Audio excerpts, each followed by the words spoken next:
Today on the WEInvested podcast, we have Culin Tate, and he is a real estate investor and the founder of Host Coach. Culin, how are you doing today? Doing great, Wesley. Excited to talk with you and connect with your audience. Yes, sir, and I'm excited to learn more. Just to kind of start from the beginning, would you mind letting people know where they can find you on social media, the internet? Social media, Instagram at host_coach. We share a lot of inspirational, educational, and kind of behind the scenes fun stuff of us doing projects. And then for the more business type stuff, our website hostcoach.co, kind of has all of our coaching and program type information. That's incredible. So, let's just start from the beginning and talk a little bit about, where did you grow up and where you're from? Yeah, I'm from Rockville, Maryland, which is a suburb of Washington, D.C. Grew up, kind of normal life, public school, and I was always really entrepreneurial minded. I was the kid that wasn't mowing lawns. I had a landscaping company, so I was always just wired that way. Shortly after college, I ended up joining a friend and starting a very niche. We built a commercial water chemistry control equipment, and that was my first job out of college as an entrepreneur. Man, that's very interesting. So, you mentioned having a business from an early age and kind of never really having a W-2 job. So how did growing up in Maryland impact your outlook on life and success? Impact on my life, Maryland, Maryland's right outside DC, so it's a really kind of culturally diverse, atmosphere. I think it's also kind of, being the capital of the country, it's one of those places that gives you a anything is possible kind of attitude, and then finally, I credit my parents a lot. A lot of entrepreneurs you talk to in some way or another, their parents, were entrepreneurial, had some sort of company. My mom, had a kind of a home-based business and got to see firsthand, the struggles and the input, as well as, the financial freedom that they came from having that kind of home-based business. That's incredible. So, just growing up, is it something that you always knew, like starting a business and being an entrepreneur is something that I'm going to focus on and that I'm going to do as I progress and get older? I think so, my man. Like I said, just was wired that way. Went to college, got a business degree, and I've just kind of always been good at spotting opportunities. I've had 5 or 6 startup companies, some venture funded. And one unique kind of thing about my entrepreneurial journey that I like to share is most of those companies weren't my idea, right? So a lot of people get hung up on what's my $1 million idea. I think my gift was more like spotting opportunities in recognizing, other people's ideas. That's incredible. And that really is a skill that has to be cultivated and kind of grown throughout time. Is just really being able to spot a good opportunity and being able to spot, something that can be profitable and valuable to a specific market. Yeah, I think that's always been my blessing, to be able to see that opportunity and then, to be able to work hard, to, not be fearful, and to work hard, to put in the work and see the vision, and see it through to growth and prosper. Yes, sir. Yes, sir. So, let's just talk a little bit about, the current company that you're creating and, that you founded. So, what I want to ask is, what is Host Coach? So Host Coach is first and foremost a book available on Amazon, but it came from wanting to share kind of the things that I had learned as a Airbnb investor that I didn't see anybody else talking about, right? There's lots of books out there. There's like 50 odd books. If you go to Amazon, there's like 50 books on Airbnb. And to me, a lot of them are book reports. They're not about people's real experiences and tools. And we developed a lot of systems and approaches that have been, I was successful with, but then got really excited. Some friends started to come to me, family started to come to me, see the success, and was able to share those processes with friends and family and see that it was replicable in different markets with different people. And that's when I got really jazzed. I was like, I got to find a way to share this with people. And that's, really where speaking and the book came from. And then Host Coaches, helping people one-on-one, coach them through, finding a property and putting it to the top of Airbnb listings. No, that's incredible. You mentioned that something I think is really interesting. An interesting point is that most books on Airbnb is just kind of like a book report, but you were putting in just like real life scenarios, real life situations, and how you learn how to navigate in this industry. So why was it important for you to write this book and share this information with friends and just people you know?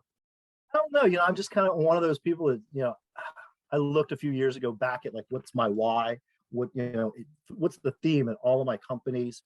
I just love to like really have a product, wield a product that helps people and helps people, be successful. In electronics manufacturing business, we had, great relationships. We built lots of money for our dealers. All of my different companies, I built a venture-based company called Co-Founders Lab, which is the #1 networking site for entrepreneurs to find business partners. And it's just always been that excitement, that fire in me is about helping other people, find their, find their way, find their success, financial freedom, financial independence. How did you get started in this industry? Kind of by accident. So I had bought a cabin just as a getaway place when my son was like, I don't know, like 3, and anybody's out there has got, been through that. You just need somewhere else to be. And we bought a little cabin. And funny story, my wife always says, well, we're going to put this on Airbnb. And I said, no, we're not going to make any. What's it worth, right? The hassle of that. And so what happened was some friends of friends wanted to start staying there, and I put it up on Airbnb. And this is like 2016 maybe. And immediately, man, it just booked. It just booked flat out. And so that was kind of fun. It was throwing off some cash flow. And then in 2018, I sold a company and was scratching my head. I was 48 at the time. And this was going to be like my 6th or 7th or 8th company. And I was like, do I really want to find that next thing and scale a whole nother company? I had found, financial success in all of my companies, but I was just kind of looking for something a little different at 48. And do I start all over? And I knew that my short-term rental Airbnb was doing well. And I decided I'd always been intrigued by real estate and the opportunities that it presented. And I just saw an incredible cash flow opportunity. And that summer of 2018, I ended up buying 2 to 3 more properties. And that's really what set it off. That's incredible. I mean, and you mentioned you originally bought the cabin just as a getaway thing, just for something personal. So did you have any, or what were your reservations about, putting it up in Airbnb and it out? Was that intimidating? Yeah, I just doubted it. I didn't see, I saw the hassle, right? I saw, we got to clean it up. We can't leave it dirty. You can't leave your clothes there, right? The hassle of that. And I incorrectly assumed that wouldn't be worth, it's going to make a couple $100 a month, $1,000 a month. It just didn't seem worth that. But then I said, we kind of got back into it because some friends of friends wanted to stay there. It wasn't just friends now, it was like friends of a friend that had stayed there. Right. And so we popped up on Airbnb and man, it just took off like lightning. That's incredible, man. So, you talked about host coach, on your website and your public speaking in your book. But what I want to ask is, what problems do you aim to solve for your clients and for your customers? Now, I want to solve the 9 to 5 problem. I want to solve, I was talking to a guy a day or 2 ago, and successful. He's got a good, he's got a good job and he does well, but he was telling the story about, how his comp plan, was supposed to get some bonus, and then all of a sudden halfway through the year it turned into something else. And just, I think we can all relate to those kind of stories of working our whole lives 9 to 5 and not getting a lot out of it.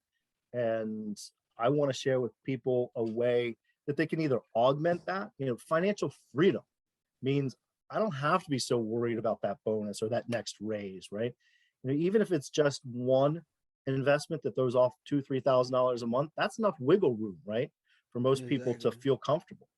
I've got a cousin who really would like to get out of her job, and she got one and she's going to get another. And kind of at like 2 and 3, the opportunity in short-term rental is there that you can go ahead and maybe leave that job. Hey, if you love your job, great. If your spouse doesn't love their job, there's really this opportunity to step away from the chains of the desk and achieve, financial freedom through short-term rental investing. That's incredible. I mean, and so why do you believe that short-term Airbnb investing is the most stable and efficient way to create wealth? I think a lot of people would tell you that real estate, right? A lot of people will tell you that real estate is the way to create wealth, right? But it's a real slow process. I think with short-term rentals, it merges the benefits of a real estate asset with the opportunity for someone with an entrepreneurial mindset to operate the business, right? So if you go out and you buy a long-term, a townhouse and you rent it out long-term, or a couple of apartments or duplex, you only have the opportunity to affect that product and affect that pricing, maybe once a year, right? You get a tenant, and they come out at the end of the year, maybe make some improvements, maybe raise the rent $100. With short-term rentals, it's really operating a business very dynamically. So you can make really kind of on the fly improvements in the product. Somebody says they didn't like this, you can add it. They'd rather have this, you can add it. In addition to that, there's a ton of tools that most Airbnb hosts aren't aware of that can really kind of supercharge the business. That's incredible. I mean, what would you say are some of the key concepts for being successful and succeeding as a short-term rental investor? I think you have to have a little bit of passion for hospitality, right? I think you need to be a problem solver. I think you need to be an operator, an entrepreneur, and it helps to understand technology a little bit, and that's where a lot of people go wrong. A lot of people buy a place, take some photos, slap it up on Airbnb and do okay, not really realizing what Airbnb is looking for. And so they're not really able to feed Airbnb what it wants to, so that you can be number one. I mean, buying properties to Airbnb them and rent them out is something that sounds really, really interesting to a lot of people, myself included. So, what would you say is the barrier to entry to get started on this? Like, what should a beginner do? Someone who doesn't own any property, someone who's never done anything with real estate. What should they do to kind of get started and get involved in Airbnb short-term rentals? I call it finding your where, meaning, wherever you live, any major metropolitan area, and I do this around the country, there's places, couple hours, you were saying you're in Raleigh, there's places in the mountains, there's lake places, there's ocean places. Where do your friends, where do you like to go if you've got a long weekend? Where would you go, to take someone for a special anniversary that's 2-3 hours away, right? Maybe you like to ski, maybe you like wineries, maybe you like rivers or mountains.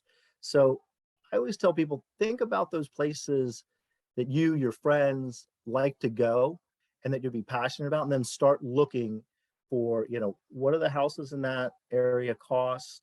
What do the Airbnbs, go to Airbnb, plug in that area, what are people making on a nightly rate there? And then, let that get the wheels start turning on, and you can kind of see the revenue potential.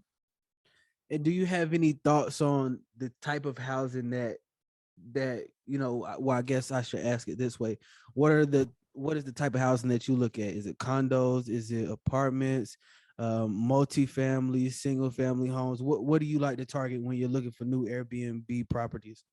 That's a great question, because in there, if someone's, just wake up for a second, one of the biggest ways to be hyper successful in short-term rentals is to find a market and to find a property that's been used in one case, meaning it was just somebody's, lake house. And we're repurposing that asset into something completely different, which is a full-time commercial short-term rental, right? So I'll draw a comparison. If you go to the beach and you want to buy a beach condo, the price of that beach condo, it's kind of baked in already, right? That you're going to rent that out. It might be $400 a square foot, right? But if you find an area where people have traditionally, had these family cabins, cottages, bungalows, right? And they're just kind of, passed down from that use case, changing that use case is a really key way to buy something, kind of for one use and one price and reuse it and reprice it at another.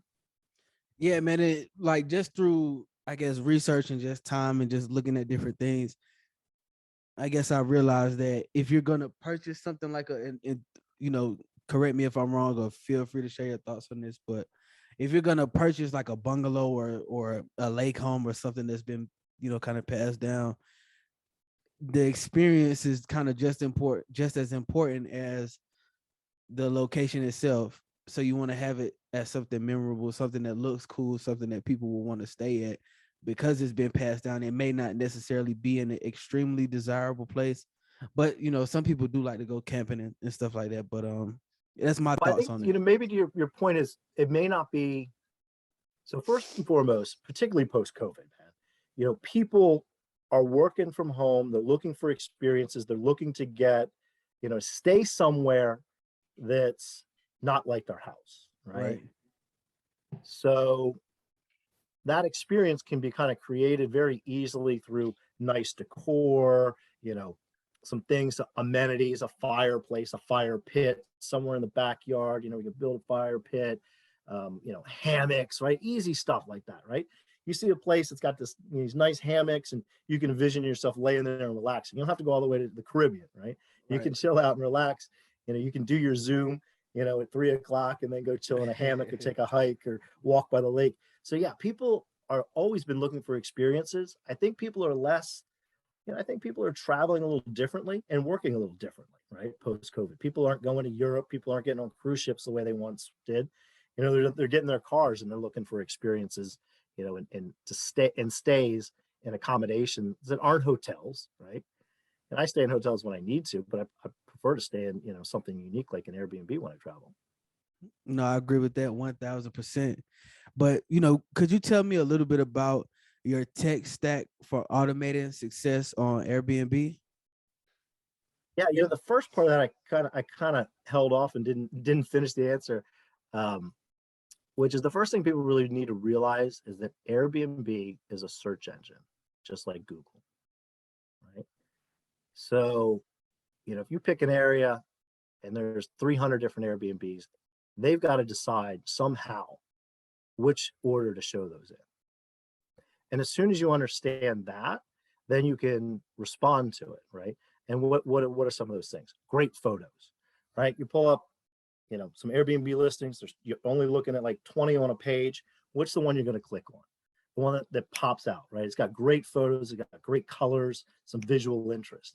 And I think that's the first thing that people don't understand is that, Airbnb has to decide which order to show these properties in. And one of the big things, there's a lot of them, but one of the big things is photos. So making it pop, making it stand out. And then there's other tools that you can use to monitor where you are in search rankings. Probably one of the most important tools is a dynamic pricing model. So we use something called Price Labs. And it kind of works like the airlines, right? So it knows exactly how many people are searching on what days and what the occupancies and demands are, and set your pricing accordingly. So you set a base rate, and then this tool will go in and turn up. All of a sudden, there's a festival in town, or there's a college graduation. So instead of $200 a night, and everybody else is priced at $200 a night, or they're trying to go to 190 because the other guy's at 200, you're going to go to like 600 a night, and you're going to make 3 times as much. And that is a big piece of technology that 90% of Airbnb hosts miss. No, that's genius. And how did you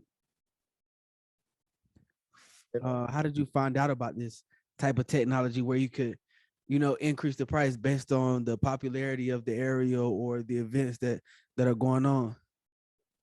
I don't remember precisely how I found each individual piece of technology, but what I'll tell you is that when I went from 1 to 3, I was I was inclined to do better and compare and kind of pit them against one another, and find and test technologies and processes. And that's where I kind of really learned my craft, so to speak. That's when I went from the average Airbnb host to like finding all this really exciting stuff that, took my property from, $4,000 a month to $6,000 or $7,000 a month. same property, just, these different technologies, different processes that most people miss. And it was just through the benefit of having, a portfolio to be able to compare. And that's where I got excited and started sharing the news with, friends and other investors. And the theme that I hear throughout that story is just, it's just that having that curiosity, having the curiosity to want to try different things and to learn how to want to learn how to improve your investments and improve your portfolio. So, I mean, I feel like that's a key characteristic, a key component, a key trait that most entrepreneurs have, is just that curiosity.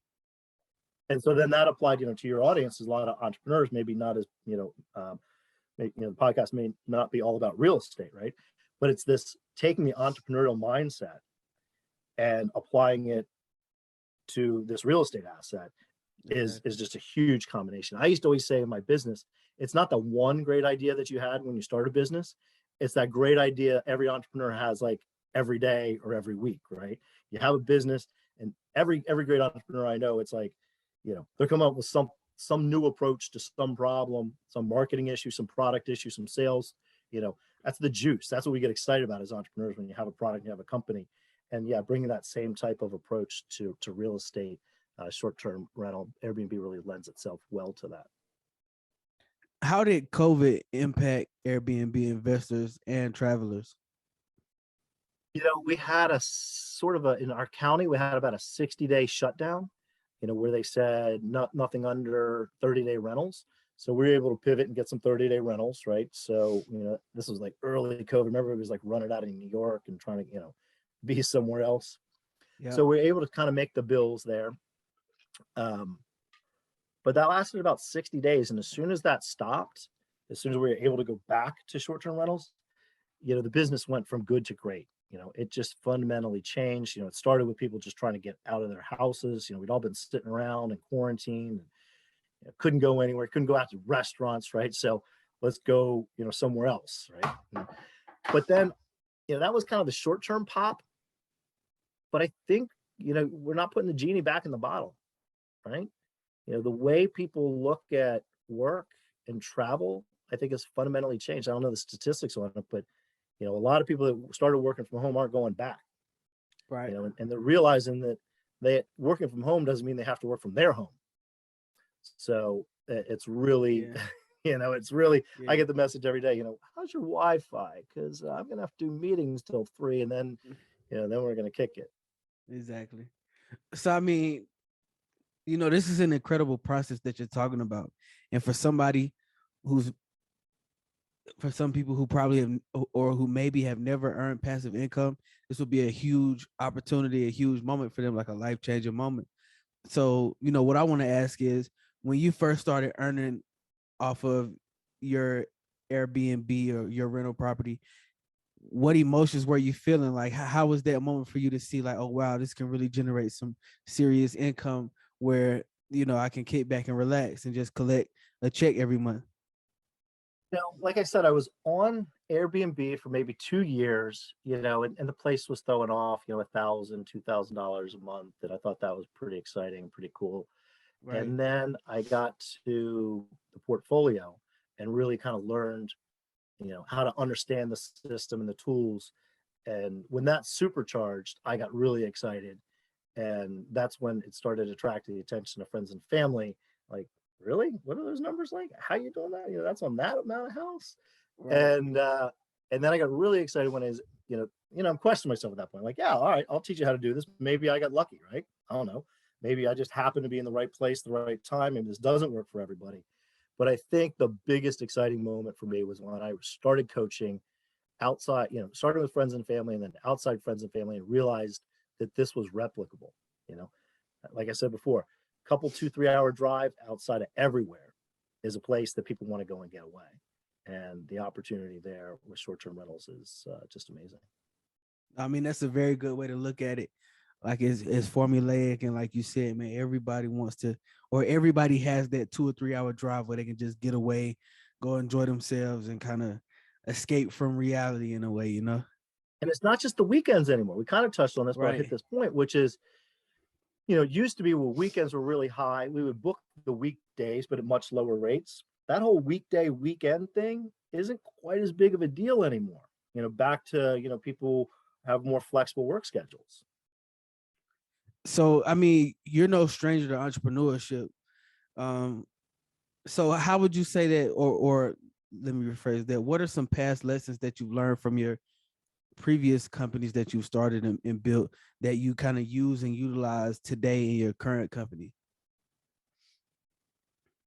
I've always liked businesses where, you can really affect it day to day. So I used to always say, I like businesses where if things were slow, I could pick up the phone, or, an employee could pick up the phone, we could, it wasn't just sitting around waiting for things to happen. You could pick up the phone and make things happen. And I feel like Airbnb is like that also, because you can always be improving the product, changing policies, tweaking pricing, learning, adjusting. So there's a lot of that kind of business, like you were calling it, curiosity, that hustle, that hunger, that I don't know that applies in other pieces of real estate quite as much. I'm sure there's people that argue with that. Like if you're doing large, multifamily, syndication deals, I'm sure people tell you there's a lot of hustle involved in that, a lot of relationship involved in that, a lot of, picking up the phone. But just sort of one off for the average, making one investment type of entrepreneur, there's a lot that you can affect, kind of day to day. So, I mean, without giving away too much of the secret sauce, what would you say is like one way that you can significantly improve or impact an Airbnb rental listing that you have on hand, and like, okay, every time I make this change or I make this update, it's a significant increase. Like it's a rocket. It's out of here. I think we've hit on a lot of them. One starts with make the place stand out, right? Decorate it, appropriately, get professional photos. Don't take photos with your iPhone, professional photos, spend $200-300. That's going to set you apart. We talked about pricing for occupancy using a third-party pricing tool. That's going to make you stand out. Being hospitable, right? Being hospitality focused, and most entrepreneurs are. Like listen to your customers. I think a lot of Airbnb hosts miss that point, right? I think a lot of Airbnb hosts, if you read in like Facebook groups and stuff, I don't know, I feel like a lot of them like begrudge their customers, right? Like, oh, this person asked for this, and oh my gosh, why would I let this person into my home? But as an entrepreneur, it's a product. You got to sell the product. The customer, you got to listen to the customer. Sometimes they're bad customers, but the great thing about short-term rental is it's short-term. They're gone in 2 or 3 days, right? So even if you don't agree with them, or you can smile and move on. You're not really stuck with them. I mean, I think that's a great piece of advice.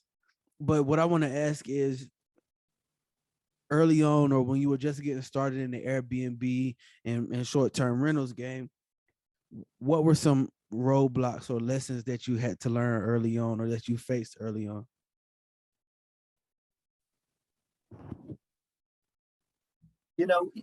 Once you buy your first property, the banks kind of waive. So financing can kind of be an issue that takes understanding and navigation. If your listeners out there, they're thinking, I got a home and I'm thinking about maybe getting a vacation home. Look, the bank's waiting for you, right? You own a home, they're just waiting for you to show up one day and say, I want to go buy a beach house or a lake house, right? So 10% down, FHA kind of loans. When you get into, your second and third and beyond, you got to kind of find different lenders. And, the internet makes that a little easier, but that was probably one of the more challenging things for me. And I think a lot of Airbnb investors is finding the right kind of lenders when you start to become a investor. And Airbnb's new as a real estate investment vehicle. So again, like multifamily, like, I talked to this guy and he was like, yeah, if you need like $2 million or $5 million for an apartment, no problem, no big deal. Because they understand the cash flows, the underlying rent rolls and stuff. So people didn't understand, Airbnb's kind of between this long-term rental thing and a multifamily thing. So just finding the right lenders and financing, and there's lots of ways to do that. Finding the right lenders, one of them. Partner, a lot of people say, I got the hustle, but I don't have the money.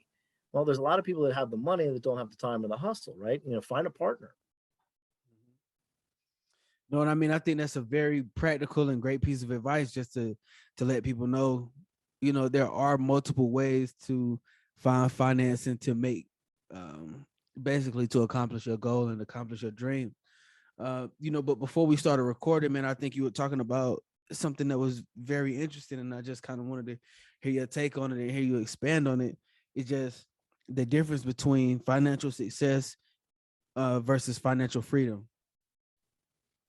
Yeah, that's something, when I wrote the book, was about financial freedom. And then I was having a conversation like a week ago, and I was kind of telling my backstory, and it really just kind of dawned on me from my personal perspective. Like, as an entrepreneur, started companies, made money, was an owner, could take distributions, partner could say, let's, hey, it's Christmas time, let's take an extra 10 grand each, or, let's whatever the numbers may be, right?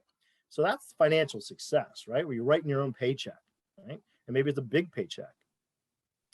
I didn't have time freedom, right? I was still working a lot of hours. I didn't have time financial freedom. I had financial success, but everybody out there that's got a company, it's a baby, right? First couple of years, it's round the clock. It turns 4 or 5, maybe you could leave it for a weekend. The neat thing about short-term rentals, and I think a lot of people say this is a benefit of real estate in general, is that it provides a little more time flexibility. So, for example, in 2019, before COVID, I think my portfolio was about 7 units at that time. My son was going into 5th grade, and my wife and I picked up with our son and moved to Athens, Greece for a year. That's dope.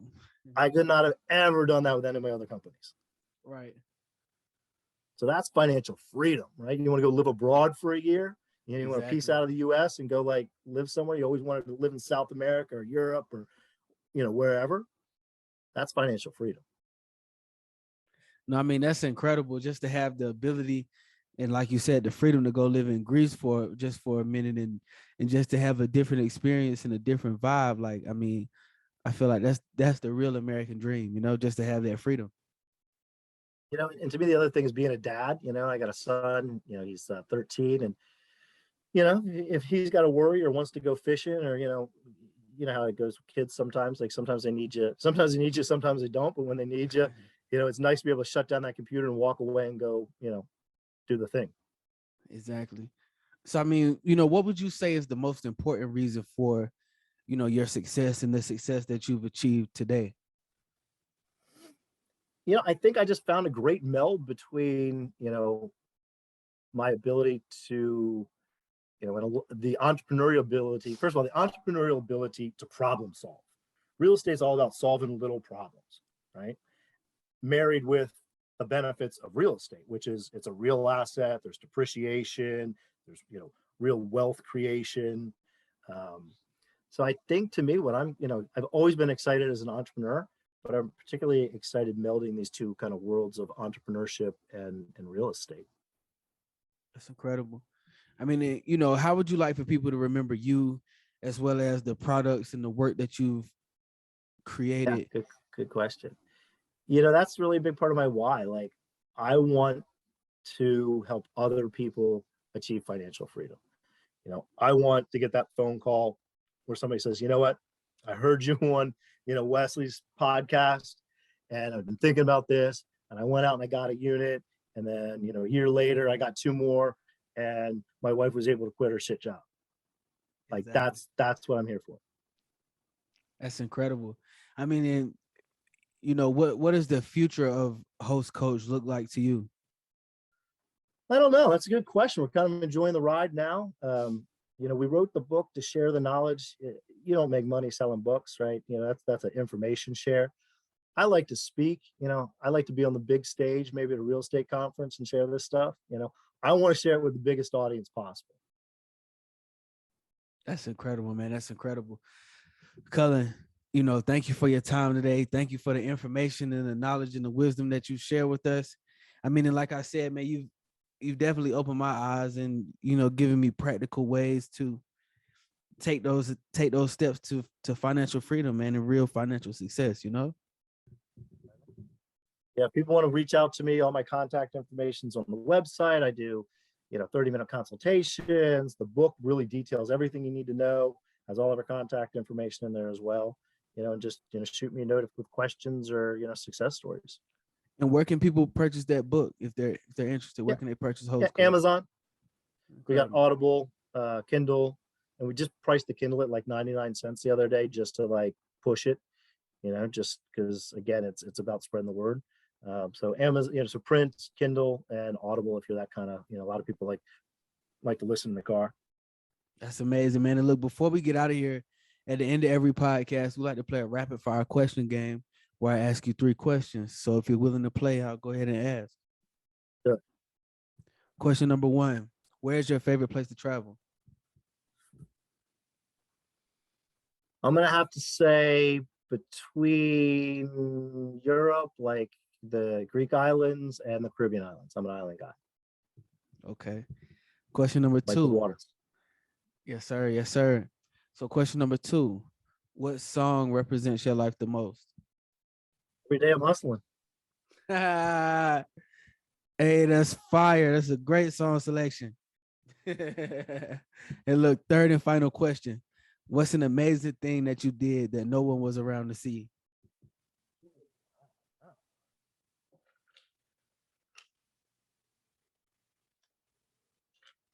Oh, an amazing thing I did that no one was around to see. I don't know exactly where to pick on that. Maybe the small stuff you do with your kids that nobody sees, and maybe your kids don't even realize, the importance of what it is that you're doing at the moment, when you make kind of a big sacrifice to make an impact, and nobody sees it and they don't even really see it, but you did the right thing to make the right impact at the right moment. Exactly. Well, Culin, thank you so much for your time today. I really enjoyed talking to you and getting the chance to pick your brain. So thank you. Thank you, Wes. I appreciate being here. Yes, sir.